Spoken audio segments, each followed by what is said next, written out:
Welcome back, it's Nine, and today we have a big video for you guys, and we're going to be discussing Final Fantasy VII Remake, the new Sony Santa Monica secret IP that we don't know too much about yet, Horizon Forbidden West not being delayed, further evidence to support that, and lastly, we'll be talking about Death Stranding getting an extended cut of the game coming to PS5 with some extra story content.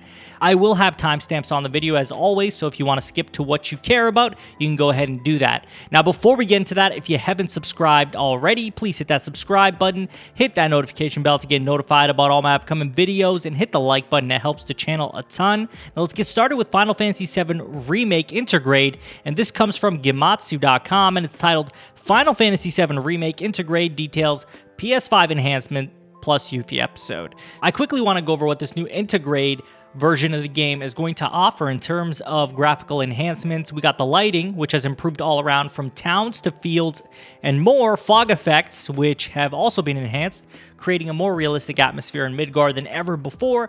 Of course, we got the textures. The resolution of some textures have been upgraded, depicting the world in more detail than ever before. And one of the biggest things, performance mode and graphics mode. So in performance mode, the game prioritizes a stable 60 FPS frame rate. In graphics mode, it's prioritizing high resolution at 4K. So that's incredible. So it's going to be a 4K experience, I'm assuming at 30 FPS locked. We also got some new screenshots and other images, as well as details about the story, and it says, in the disorder of the Mako Reactor 5 explosion in Midgar, Wutai Shinobi operatives Yuffie, a girl wearing a Moogle cloak, and Sonnen, her reliable partner, maneuver behind the scenes under secret orders. Their target, the ultimate materia developed by Shinra Electric Power Company. With the cooperation of Avalanche HQ, they set foot into enemy territory for revenge and to restore the glory of their hometown. Guided by the planet's tears, the gears of a new fate begin to turn. We've also got a little snippet about Sonnen Kusakabe, who is a new character never ever seen before in the Final Fantasy universe. And it says, a soldier born in Wutai, he trained under Yuffie's father, Godo Kisaragi, and is a student of Kempo and Bojutsu. He fought in the war at a young age, through which his resentments towards Shinra grew stronger. He has been assigned to work with his younger but senior associate Yuffie for an infiltration mission. With a serious demeanor, he kindly follows his reckless partner. They have also detailed Yuffie's gameplay mechanics, and it says Yuffie specializes in both close range and long range combat, allowing you to enjoy exhilarating battles unlike any of the other playable characters using the shuriken and ninjutsu. Yuffie also has various unique field actions. With her shuriken, she can break Shinra boxes and activate other mechanics from a distance. She can also perform ninja-like actions such as crossing a wire fence. As for the length of this game, it looks like it's going to be about 2 chapters and one major boss from my understanding, which is probably Whis or Wyas. I'm not sure how people are pronouncing it, but I'm going to call him Whis, just like the guy from Dragon Ball Super. So yeah, this is exciting. I'm pretty excited for this game. I think there's a lot to offer in terms of replaying this game, and not only that, going through this Yuffie episode, which I'm super excited for, and I will definitely be reviewing. But on to our next topic, and this is all about Sony Santa Monica and their new secret IP. So they've put out a new job posting, and this comes from their Twitter account, and it says, hot job, senior narrative designer. We're looking for a senior narrative designer to champion story and characters on the development of a new unannounced title.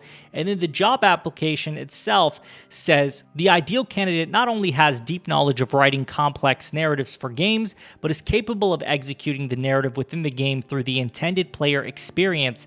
This individual will be responsible for designing and implementing narrative systems that support the project goals. So here's the thing, right? Obviously, this project is really early in production, and we probably won't see it for years to come, like 2-3 years at least. And still, it is really exciting that we're going to get this and that they are working on something new outside of God of War.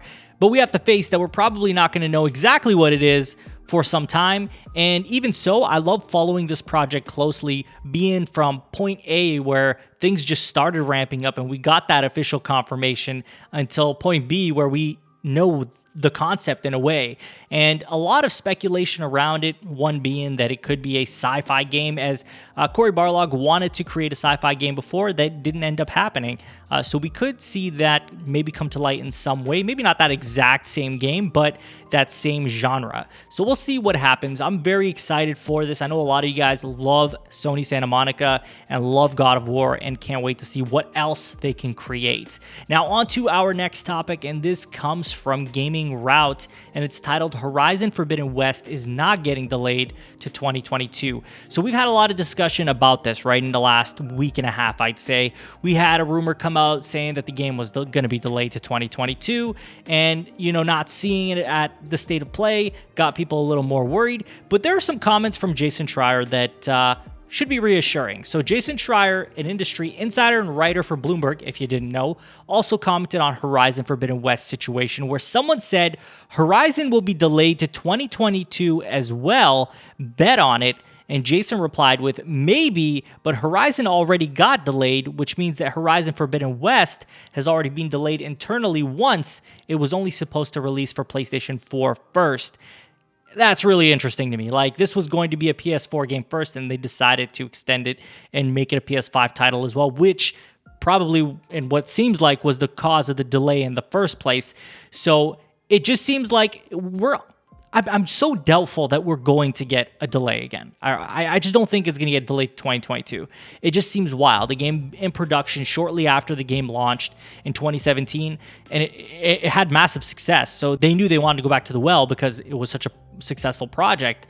And so Gaming Route has also contacted Sony about this rumor, and they have stated that it is still releasing this year. So they have again confirmed that yes, Horizon Forbidden West is a 2021 game, and the advertisements are saying it, Sony's saying it, journalists with a decent reputation are saying it. So I've come to the conclusion that there is no reason we should think that Horizon Forbidden West is going to be delayed to 2022 until Sony says otherwise, and I just don't think that's going to happen. Now on to our last topic, and this is all about Death Stranding, and this comes from WCCF Tech, and it's titled Death Stranding PS5 and PS4 Extended Edition is ready and done, Insider says, expected to be announced soon. And so this is something we've talked about before, right? And this kind of came along with a couple other rumors from NAFTRA, which if you guys aren't familiar with, this is the same person that called Final Fantasy VII Remake's Definitive Edition at the time we were calling it, as well as it getting extra DLC, which NAFTRA was correct about. And so this isn't the first time that NAFTRA is right about this. NAFTRA was also right about FF16.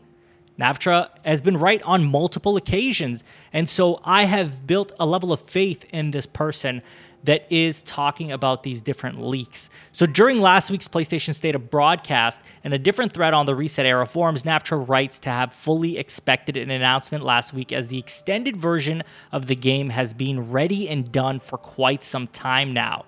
And they believe that you should give it one more month, maybe. And again, I'm going to say that I believe this just because of the track record, right? The track record was 16, 7R, the DLC that we got. There's so many things, and it being PS5 only. The game is not dropped on Xbox yet. We haven't seen that yet. We haven't even heard about that yet. So it's really interesting that all these pieces come together. And again, I have faith in NAFTRA, and I think that we are going to get a Death Stranding Extended Edition, which also comes with extra story content. So that's all I have for you guys in today's video. I'd love to hear from you guys in the comments. Let me know what you think of all these new FF7 Remake Intergrade details with the enhancement and episode Yuffie and the length. What do you think of this new job posting? How do you feel about Sony Santa Monica's new secret IP? What would you like to see them do? Do you feel a little more relieved with Horizon Forbidden West getting more confirmation from Sony, and also a statement from Jason Schreier as well? And what do you think of this Death Stranding Extended Edition? Let me know in the comments. And as always, if you have not subscribed already, please hit that subscribe button, hit that notification bell to get notified about all my upcoming videos, and hit the like button. It helps the channel a ton. You can follow me on Twitter and Twitch. Links will be in the description. And share this video with a friend. I will talk to you all on the next one. Take care.